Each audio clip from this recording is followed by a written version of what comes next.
Atenção! O programa a seguir não é recomendado para menores de 18 anos por conter descrição de extrema violência e assuntos sensíveis. Oi nerds, tudo bem? Eu sou o Will, o seu ADM favorito da Next Level e um especialista em cultura pop e casos bizarros.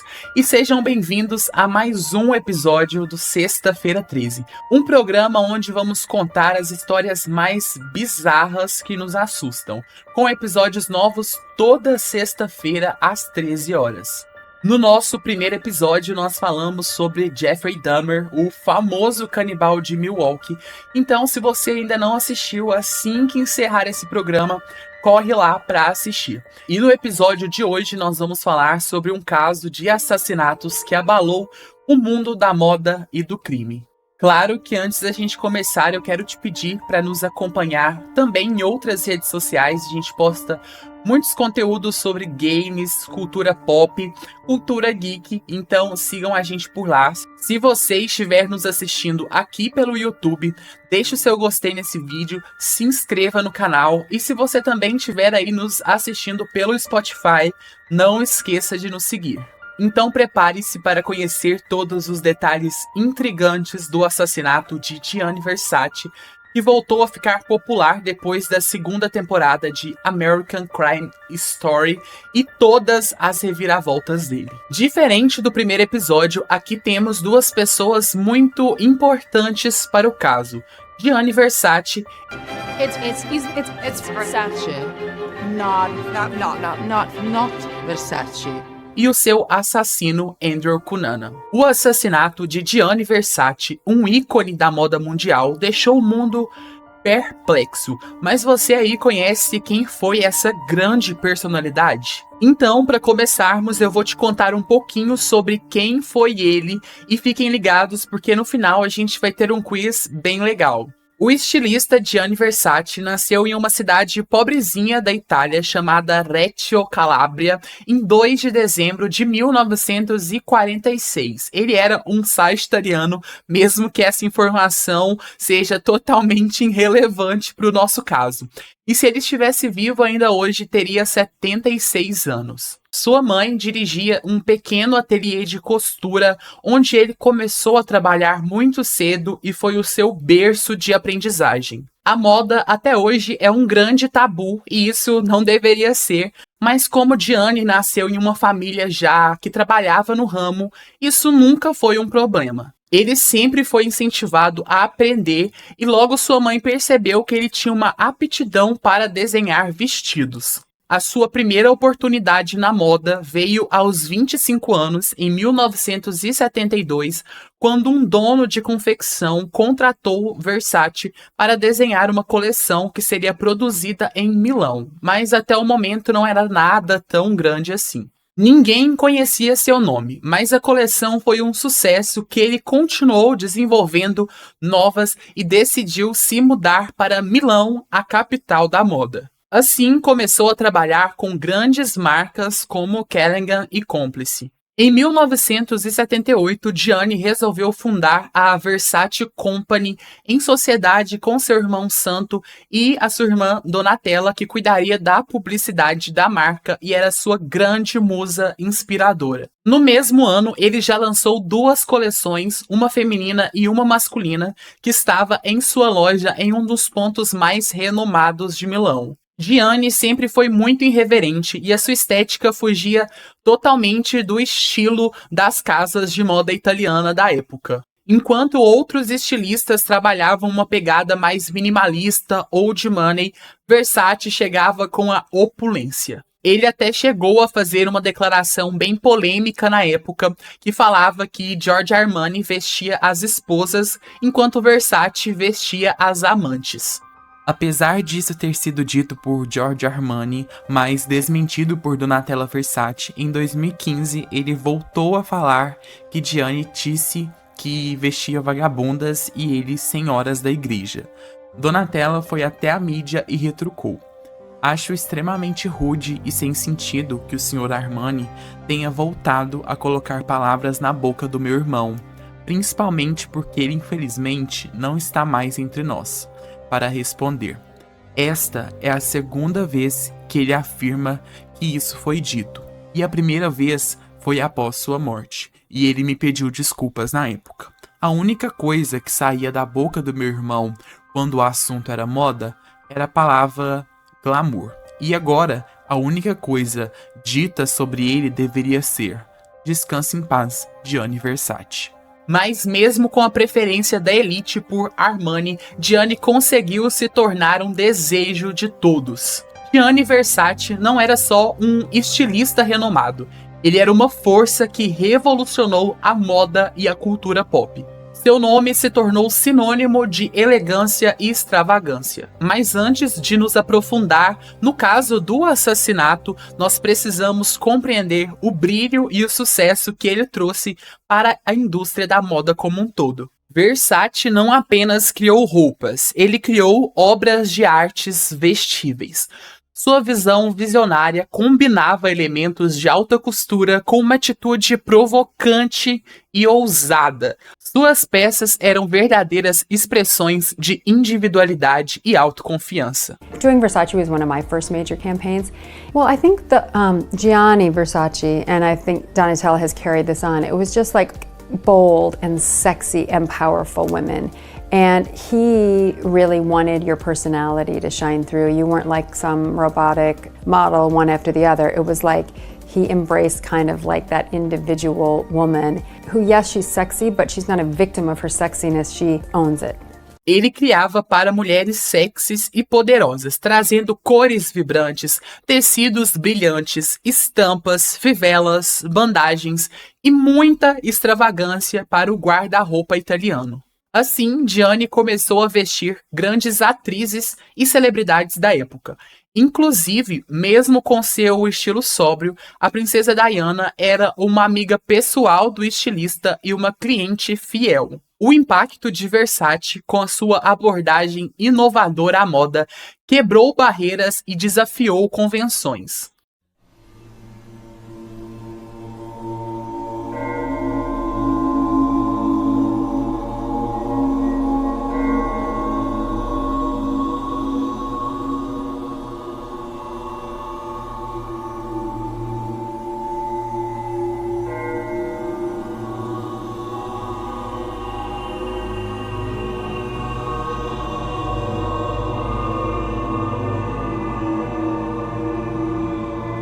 Ele foi um dos primeiros estilistas a utilizar couro na alta costura e também um dos primeiros a levar celebridades para os desfiles. Antes dele, os desfiles das casas de moda eram restritos a socialites ricas, mas ele as tirou da primeira fila e colocou nomes como Madonna, Sting, Elton John, Princesa Diana e os seus amigos pessoais. またマドンナ自身もアトリエ・ベルサーチの大ファンとしてその紹介場であるホテル・リッツに姿を見せている。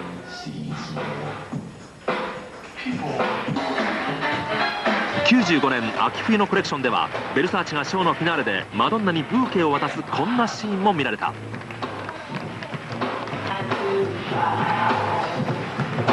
Atualmente, grande parte do desfile é destinado a celebridades e influenciadores, e Gianni já enxergava esse potencial impacto cultural que eles teriam bem lá antigamente. Se hoje conhecemos o termo supermodels como Gisele, Adriana Lima ou Bella Hadid para a geração mais nova, isso também foi uma responsabilidade do estilista.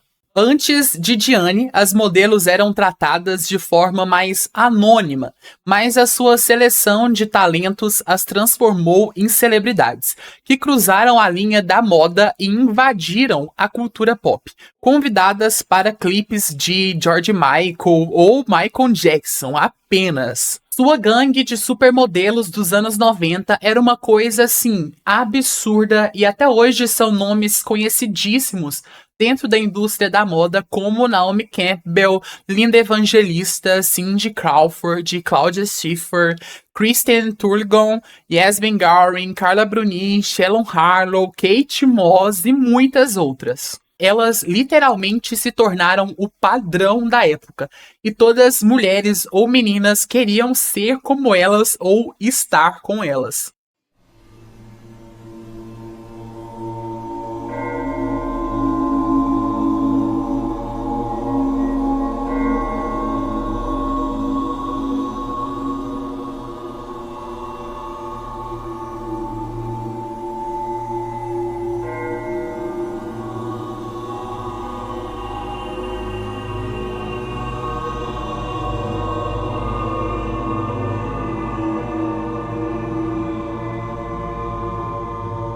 Mesmo após sua morte trágica, o legado de Gianni Versace vive através de suas criações atemporais e da contínua influência sobre designs contemporâneos. Sua marca continua a inspirar e moldar o mundo da moda.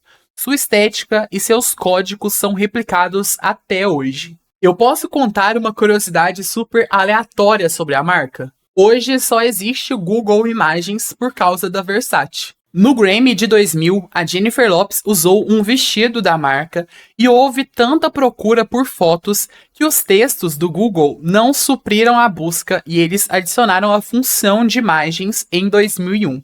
Agora que conhecemos o ícone da moda, é hora de focar no homem cujos atos abalaram a indústria da moda e a sociedade. Andrew Cunanan, o assassino de Gianni Versace, tinha uma história complexa que exige compreensão para entendermos a tragédia que se desenrolou. Andrew nasceu em uma família aparentemente convencional, mas a sua vida tomou um rumo bem sombrio. Ele era conhecido por sua inteligência aguçada e habilidades sociais, mas também tinha uma inclinação para a mentira e manipulação. Ele era um mitomaníaco e teve uma infância conturbada. A mente de Andrew foi bagunçada por brigas familiares e por pais que esperavam muito de um garoto, mesmo ele se sentindo totalmente confuso sobre quem ele era e de quem gostava. Andrew tinha 3 irmãos e dentre eles ele era o que mais recebia privilégios, pois tinha o maior quarto da casa,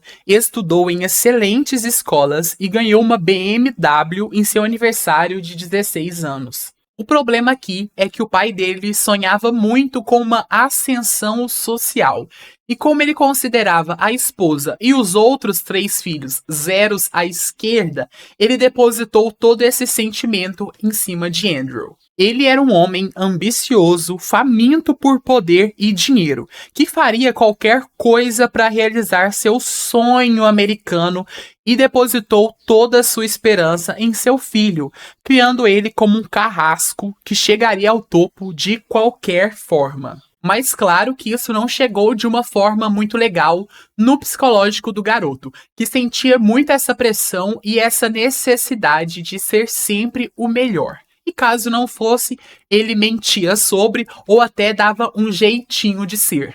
Estudando nas melhores instituições, o seu padrão social era muito alto e ele começou a inventar histórias malucas para impressionar os colegas. E também sentiu a pressão para ser bem-sucedido e respeitado por todos à sua volta. Tudo isso fez com que ele se tornasse uma pessoa complexa e foi influenciando o caminho sombrio que ele seguiu depois. Além disso, ele era um narcisista e sentia a necessidade de fazer algo que fizesse o seu nome ser marcado na história, já que inventava milhares de mentiras. Os dias de privilégio estavam chegando ao fim, pois o pai de Cunanan teve que abandonar a família e fugir para as Filipinas após cometer um crime e ter o FBI na sua cola. Família bem tranquila. Acostumado com o bem bom, Andrew se viu pela primeira vez passando dificuldades e estava cada dia mais difícil sustentar essas mentiras para viver a vida bem-sucedida que ele mesmo criou em sua cabeça. O assassino começou a se envolver com drogas, prostituição e nesse momento já não tinha mais medo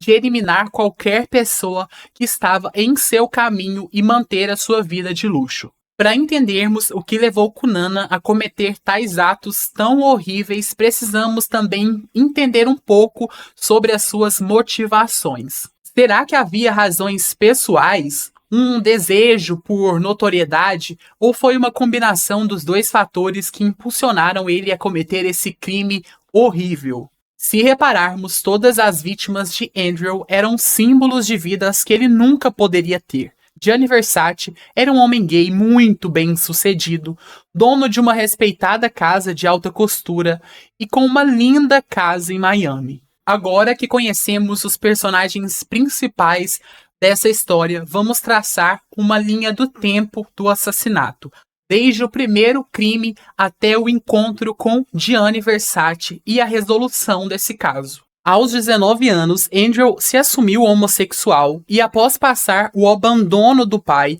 a desistência da faculdade e seu envolvimento com atividades ilegais, Andrew começou a fazer amizades com homens mais velhos e gastava todo o seu dinheiro os impressionando com histórias fantasiosas, pagando a conta e frequentando eventos sociais. Esses homens, de certa forma, eram estágios da vida que Andrew desejava alcançar, e sua inveja doentia fez com que eles também fossem as suas primeiras vítimas. A história das primeiras vítimas de Andrew é bem conturbada, tem várias versões, mas eu vou tentar aqui dar uma resumida para vocês. O assassino se envolveu com Jeff Trail e eles supostamente mantiveram uma amizade colorida até Jeff se mudar de San Diego, onde Andrew morava, para Minnesota.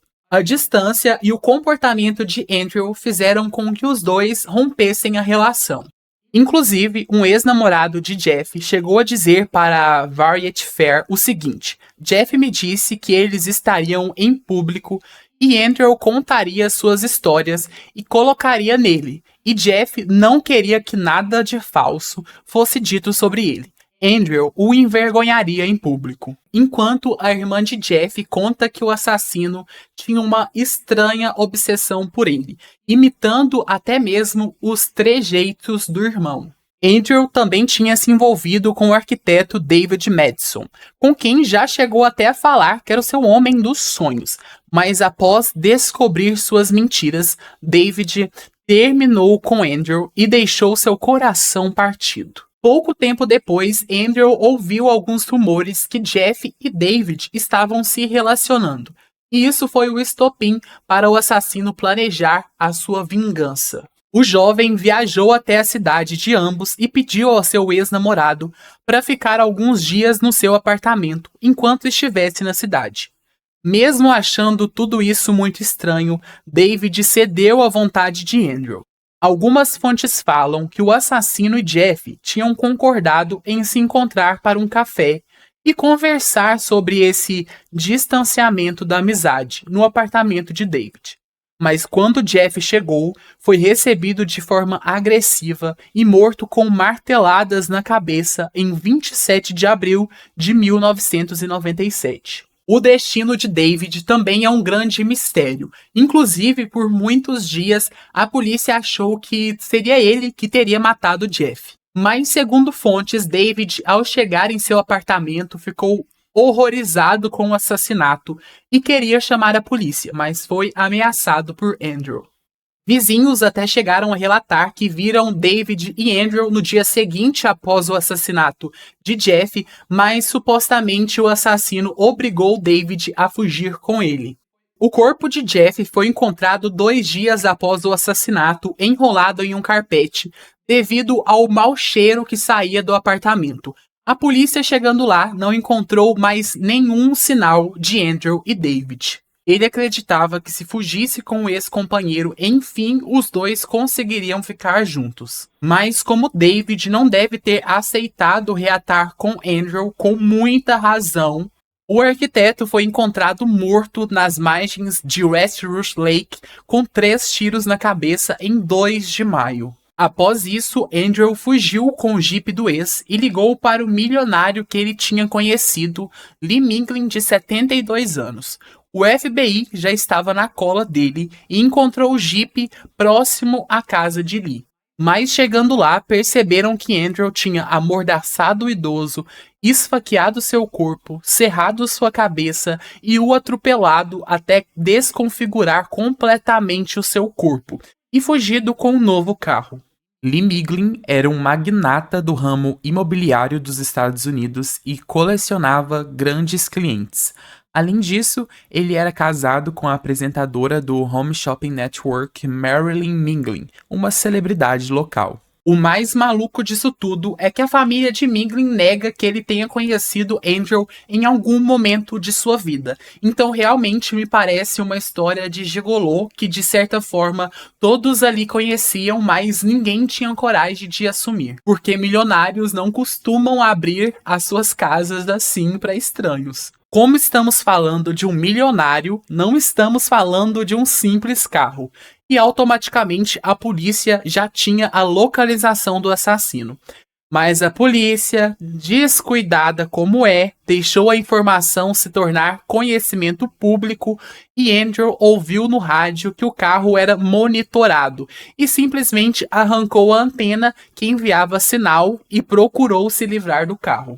Após isso, ele foi se abrigar em um cemitério, bem mórbido, né? E foi lá que ele matou o coveiro William Reese e roubou seu carro partindo para Miami. Andrew já tinha então essa fixação doentia por fama e status, junto com a busca incessante por reconhecimento que motivava os seus crimes. Ele havia cometido vários assassinatos nos últimos dias, deixando um rastro de violência por onde passava, mas mesmo assim conseguia sair impune. Como não cansamos de falar sobre a negligência da polícia americana aqui nesse programa, bora para mais um?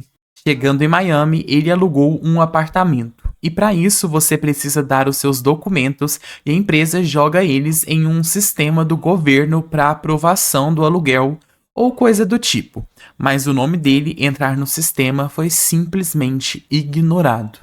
Mesmo sendo um procurado do FBI, ele conseguia sair tranquilamente pelas ruas de Miami, andava por lá como se fosse invencível, inclusive ele ia até as bancas de jornais e revista e relatava os seus assassinatos de uma forma assim completamente normal.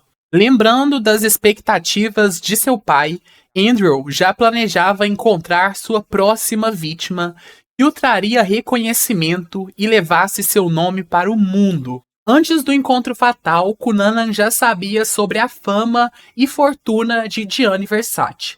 Sabia o que ele representava para a moda, para a comunidade gay, mas além de tudo sabia a localização de sua casa, Casa Casuarina, na Ocean Drive, em Miami Beach. Ele começou a vigiar Versace e ficou obcecado por ele. Foi em 15 de julho de 1997 que as trajetórias de Gianni Versace e Andrew Cunanan se cruzaram. Enquanto o estilista chegava em casa, Cunanan, armado e determinado, se aproximou da escadaria. O que se seguiu foi um ato de violência que abalou o mundo. Versace, uma figura lendária da moda, e Cunanan, um assassino em série com um passado sombrio, se conectam de forma que nenhum deles poderia prever. A mansão Casa Casuarina, que já foi um símbolo de luxo e sofisticação, agora estava marcada pela tragédia.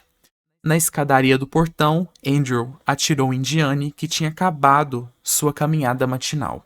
O primeiro tiro acertou o portão da mansão, desviando e acertando uma pomba que estava por ali. Mas o próximo acertou o estilista que morreu na porta de sua casa.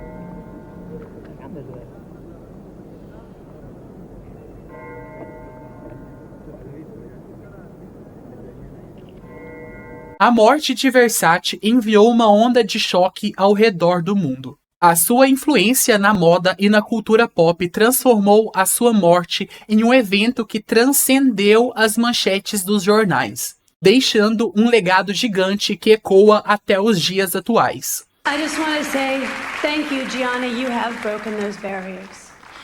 And beginning with the 1998 Fashion Awards, VH1 will present the Gianni Versace Award, presented to the individual who best represents Gianni's boundless creativity and fearless spirit.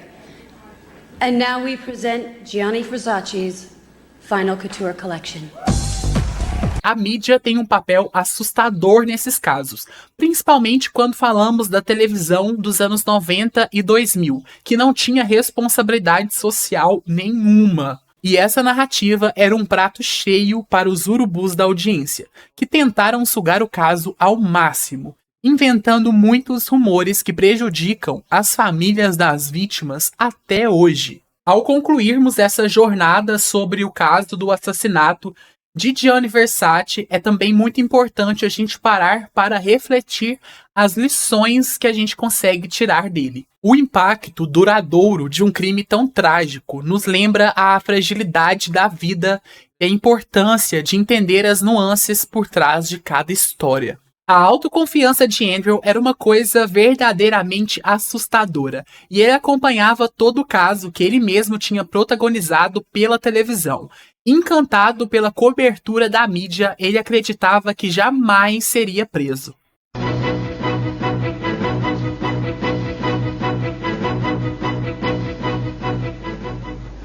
Hello, welcome back. These are pictures from Miami, where the fashion designer Gianni Versace has been shot dead outside his villa on the Ocean Drive. These are the scenes where police are now carrying out a huge operation to try to find out any clues that might still be around in the area. They're searching for a white man aged about 25 who's being sought in connection with the shooting, which happened just around 9 o'clock in the morning local time in Miami, when Mr. Versace was returning from a nearby cafe where he had been having breakfast. Mas o caso de um dos piores fracassos da polícia americana estava finalmente chegando ao fim. A busca culminou quando uma denúncia anônima levou à localização de Andrew Cunanan. 8 dias após o assassinato de Gianni Versace, ele foi encontrado em uma casa flutuante nos canais de Miami, a uma curta distância da cena do crime. Percebendo que não teria saída diante da iminente captura, Cunanan cometeu suicídio, encerrando sua tentativa desesperada de escapar da polícia. O assassinato de Gianni Versace não só abalou a moda, como reverberou a notícia no mundo todo. A mídia desempenhou um papel crucial na cobertura desse evento trágico e na forma como o público reagiu a essa notícia devastadora. A notícia do assassinato de um ícone da moda como Gianni Versace chocou pessoas ao redor do mundo. A mídia rapidamente se voltou ao caso, trazendo os detalhes do crime para os lares das pessoas e provocando uma onda de especulações e emoções.